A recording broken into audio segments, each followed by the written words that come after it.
Hello ट्वेल्थीज, कैसे हो? I hope आप सब बढ़िया होंगे। बच्चों देखो, अभी बहुत सारे बच्चों ने जनरल टेस्ट का भी फॉर्म भरा हुआ है। ठीक है जी, कोई बात नहीं। अब आपने जनरल टेस्ट का फॉर्म भरा हुआ है तो एटलीस्ट आपको ये पता होना चाहिए कि जनरल टेस्ट के लिए आपको क्या पढ़ना है और क्या नहीं पढ़ना है। तो इन्हीं सब चीज़ों को हम लोग एक एक करके देखते चले जाते हैं। चलो जी, सबसे पहले हम लोग देखते हैं आपका करंट अफेयर्स। ठीक है जी सर, इस बार उन्होंने करंट अफेयर्स में बोली हैं दो चीजें।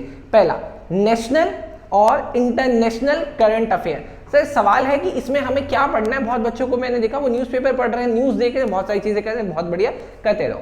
लेकिन ये करंट अफेयर्स काम कैसे करते हैं? जैसे अभी जिस दिन मैं ये वीडियो बना रहा हूं, आज मंडे है, last day I mean yesterday Rafael Nadal ने बैडमिंटन टेनिस में उन्होंने 22nd ट्रॉफी जीत ली। ठीक बात है। तो अब ये काम ऐसे करेगी कि आपको उस रफाल नडाल के बारे में सब कुछ पता होना चाहिए कि कौन सी ट्रॉफी कब जीती, कैसे जीती, इस तरीके का। ये नहीं कि आज जीती तो बस आज का याद रखना, वो उसके बेसिस पे पीछे भी जा सकते हैं। चलो जी, ये हुआ नेशनल न्यूज या इंटरनेशनल न्यूज के अकॉर्डिंग, और ये ऐसे ही पढ़ना है। जो बच्चे न्यूज़पेपर को फॉलो कर रहे हैं, न्यूज़पेपर में सब नहीं पढ़ना है। सर क्या पढ़ना है क्या नहीं पढ़ना है? पहली बात, सब नहीं पढ़ना है। आपको न्यूज़पेपर तो पढ़ना ही नहीं है। जो बच्चे न्यूज़पेपर पढ़ रहे हैं आज से न्यूज़पेपर पढ़ना बंद कर दे, और जो बच्चे न्यूज़ देख रहे हैं वो भी देखना बंद कर दे। तो फिर करें क्या?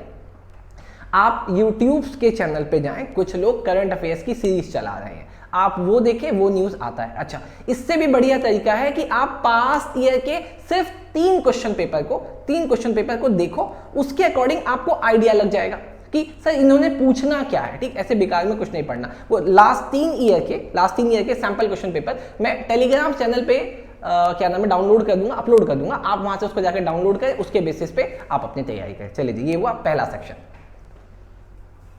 अभी बात करते हैं आपके दूसरे सेक्शन के लिए। दूसरा सेक्शन है जनरल नॉलेज। देखो जी, आपको स्क्रीन पे दिखता है जनरल नॉलेज। सर सवाल है जनरल नॉलेज में अपने को क्या करना है। सर सबसे पहले बोला इंपॉर्टेंट डेज। अब इंपॉर्टेंट डेज का मतलब क्या सर? कौन कौन से डेज? इंपॉर्टेंट डेज के लिए आपको सिर्फ और सिर्फ पास्ट ईयर के क्वेश्चन के पेपर के अकॉर्डिंग ही चलना है, नया कुछ नहीं करना। अभी रिसेंट जो इंपॉर्टेंट डेज है वो करंट अफेयर्स में काउंट होगा। चलो जी सर, दूसरा बुक्स एंड ऑथर आता है। सर देखो, बुक्स एंड ऑथर के लिए आपके कुछ इंपॉर्टेंट है, सारे नहीं। अच्छा, वो हम बताएंगे आपको कैसे करना है। तीसरा है बेटा आपका इंडियन हिस्ट्री। इंडियन हिस्ट्री में आपको कितना पीछे जाना है? देखो, इसकी कोई लिमिट नहीं है कितना पीछे जाना है, जितना आप कर सकते हो आपको उतना करना है। अगला sir award and honours.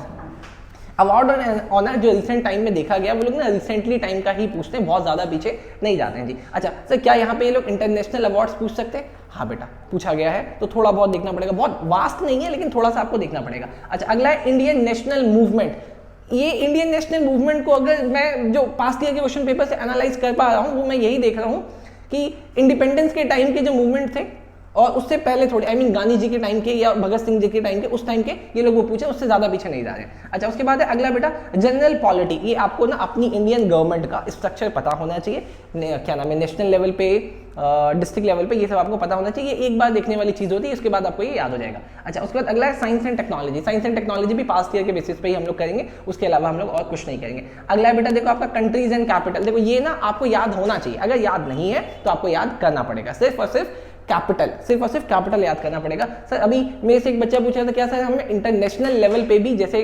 Nepal का, इन सब दूसरी कंट्रीज का भी याद करना है? तो नहीं करना, आप उस चक्कर में नहीं पड़ोगे, आप सिर्फ इंडिया के सिर्फ स्टेट और कैपिटल को लर्न करोगे बेटा। उसके बाद देखो आपका अगला है स्पोर्ट्स। ठीक, स्पोर्ट्स को मैं आपको बता चुका हूँ, स्पोर्ट्स में आपको करना ही पड़ेगा। रिसेंट टाइम में सर कहाँ तक चले जाए, कपिल देव के टाइम तक चले जाए बेटा, उससे पीछे भी हो सकता है बेटा। हॉकी भी है, इसमें सब कुछ है। अच्छा, उसके बाद अगला बेटा साइंस एंड टेक्नोलॉजी हो गया बेटा। उसके बाद साइंस में इन्वेंशन एंड डिस्कवरीज, ये वाला बेटा आपको रिसेंट के साथ साथ आपको पिछला भी देखना है। चलो जी, आई होप आपको ये समझ में आया होगा। अब हम लोग देखेंगे अगला सेक्शन। चलो जी, अब दूसरा देखते हैं। दूसरा है आपका जनरल मेंटल एबिलिटी और लॉजिकल और एनालिटिकल रीजनिंग। अब इसमें क्या पूछने वाले हैं? देखो, जिन बच्चों ने कभी ना कभी किसी ना किसी लेवल पे अगर कंपटीशन की प्रिपरेशन की थी तो उनको ये बात पता है, लेकिन जिन्होंने नहीं की थी उनके लिए काम मैं आसान कर देता हूँ। देखो जी बेटा, आपको स्क्रीन पे दिखता है, इसमें सबसे पहले पूछा जाएगा वर्बल रीजनिंग, और इसका उल्टा होता है नॉन वर्बल रीजनिंग। ये क्या होता है हम इसको डिटेल में भी देखेंगे, लेकिन फिलहाल मैंने आपको बता दिया ये दो चीजें हैं बेटा, वर्बल और नॉन वर्बल रीजनिंग। अच्छा, इसके अलावा जो इसमें अगला बोला गया है लेटर एंड सिंबल। आपको पता है लेटर और सिंबल के बेसिस पे आपको कंक्लूड करना होता है एक आंसर की। अब जैसे एक पिक्चर है, 2 पिक्चर है, 3 पिक्चर है, 4 पिक्चर है, 5th पिक्चर क्या होगी? उसके हिसाब से आपको, सॉरी फिर लेटर क्या होगा, सिंबल क्या होगा, उसके अकॉर्डिंग आपको पहचानना होता है बेटा। उसके बाद इसमें अगला है एनालॉजीज। एनालॉजीज वर्बल रीजनिंग का ही पार्ट है, ठीक, वहां पे इन्होंने यहाँ पे अलग लिखा हुआ है लेकिन वो पार्ट उसी का बेटा। उसके बाद देखो इसमें अगला है नॉन वर्बल रीजनिंग, मैंने आपको बता दिया।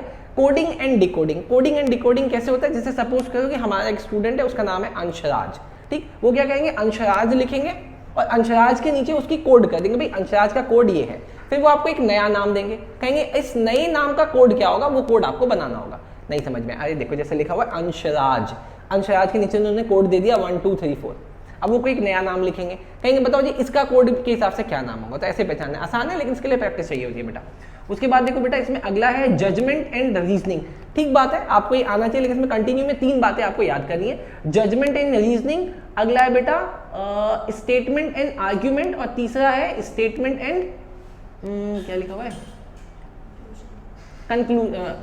स्टेटमेंट एंड क्या लिखा हुआ है, हाँ कंक्लूजन करना उसमें, ठीक है बेटा। चलो ये 3 चीजें साथ में। इसके बाद अगला है ब्लड रिलेशन। ब्लड रिलेशन में आपको जैसे ये इसके मामा के, ताऊ के, चाचा के लड़के का, फूफा का नाना है, वहाँ पे आपको बताना पड़ेगा नहीं नहीं ये नाना नहीं है, उसका चाचा है, ठीक, इस तरीके से। हाँ मतलब ऐसे ही काम करते हैं कि ये अगर उसकी डॉटर है तो ये डॉटर के अलावा इनकी मदर कौन होगी, इस तरीके की चीज़ें आपको करनी होती है बेटा। इसके बाद अगला है इसमें एनालिटिकल रीजनिंग, एनालाइज करके आपको रीजनिंग। देखो रीजनिंग ना आप प्रैक्टिस से ही दे सकते हो, इसको याद नहीं किया जा सकता, ठीक, इसमें प्रैक्टिस ही की जा सकती है।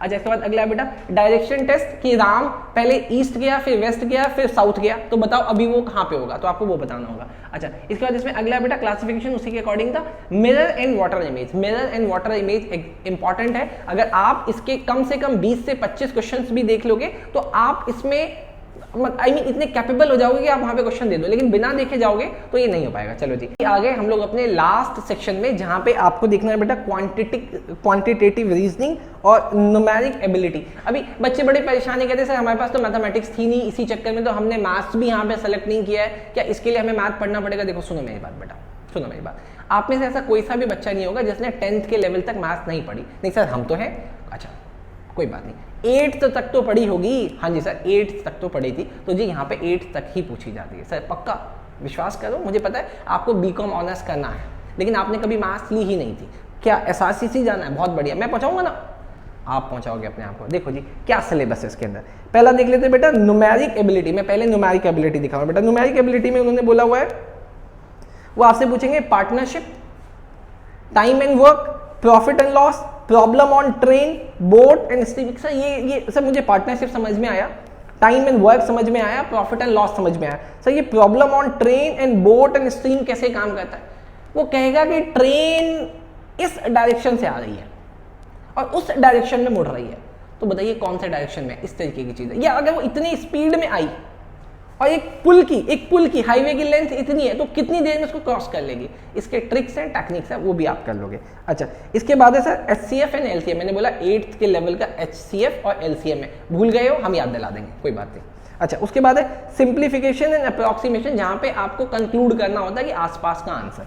अच्छा उसके बाद है परसेंटेज निकालना, सबको आता है, जैसे आपके 12th में 100% आ रहे हैं, वेरी गुड। ऐसे ही ratio and proportion, geometry, statistics, mensuration, 2D and 3D, application of mathematics, probability, algebra, number system. Sir algebra तो बड़ी मुश्किल है, अरे 8th के लेवल का एलजेब्रा सर 8th में तो थी ही नहीं, तो सोचो ना कितनी आसान वाली होगी। चलो सर ये भी समझ में आया। चलो बेटा अगर ये समझ में आया अब जल्दी से देख लेते। सर ये तो हो गया था मैथ्स का पोर्शन, ठीक सर हमारे पास मैथ्स नहीं, मैंने बोला जिनके पास मैथ्स नहीं वो भी ये कर सकते हैं। अच्छा अब लास्ट देख लेते बेटा क्वांटिटेटिव रीजनिंग में क्या कहेगा, वो अर्थमेटिकल रीजनिंग आपसे लगवाएगा, अर्थमेटिक नंबर सीरीज आपसे लगवा रहा है, डेटा सफिशिएंसी क्या है या नहीं, इस तरीके से बातें पूछेगा, डेटा का इंटरप्रिटेशन करवाएगा। वही मैंने बोला ना रीजनिंग का मतलब होता है कि 5 7 9 बताओ अगला क्या होगा, वेरी गुड आंसर दे दिया आपने 11, वेरी गुड, ऐसे ही पूछेगा वो। अच्छा उसके बाद है प्रॉब्लम ऑन एज, ये वाला बड़ा आसान है। देखो मैं आपसे एक छोटा सा एग्जाम्पल यहीं पे पूछता हूँ कि मैं अपने भाई से 5 साल बड़ा हूँ, मैं अपने भाई से 5 साल बड़ा हूँ, 10 साल बाद बताओ मैं अपने भाई से कितना बड़ा रहूंगा, हो गया ना कंफ्यूज। अबे 10 साल बाद या 100 साल बाद अपने भाई से मैं 5 साल ही बड़ा रहूंगा। लेकिन अब इसको वो कंफ्यूज कैसे करता है, आपको कहेगा कि मैं अपने भाई से आज डबल हूं, मैं अपने भाई से आज एज में डबल हूं, मतलब अगर वो 5 साल का होगा तो मैं 10 साल का होऊंगा। अब वो कहते बताओ कितने साल में मैं अपने भाई का 1/3 हो जाऊंगा, कितने साल बाद, तो 5 साल बाद, क्योंकि 5 साल बाद मेरी एज हो जाएगी 15 और उसकी हो जाएगी 10। इसी तरीके से मतलब वो कंक्लूड करवाता है, ठीक।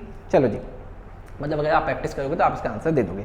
अच्छा, उसके बाद है प्रॉब्लम सॉल्विंग, प्रॉब्लम देखा गएगा सॉल्व कर दो। उसके बाद है लास्ट बेटा नंबर साइज, ये सब आसान है। चलो जी, आई होप आपको ये समझ में आया होगा कि टोटल किस तरीके से वो चीज़ें पूछने वाली हैं। ये पूरा का पूरा जो पैटर्न है जीटी का, आप प्रैक्टिस से इसको किल कर सकते हो। हाँ, अगर आप पी आनंद अकेडमी ज्वाइन करते हो तो सर आप करवा दोगे। देखो बेटा, हम ना डेली बेसिस पे 100 से लेके 500 क्वेश्चन की प्रैक्टिस आपको डेली बेसिस पे करवाएंगे इन एडिशन टू स्टडी।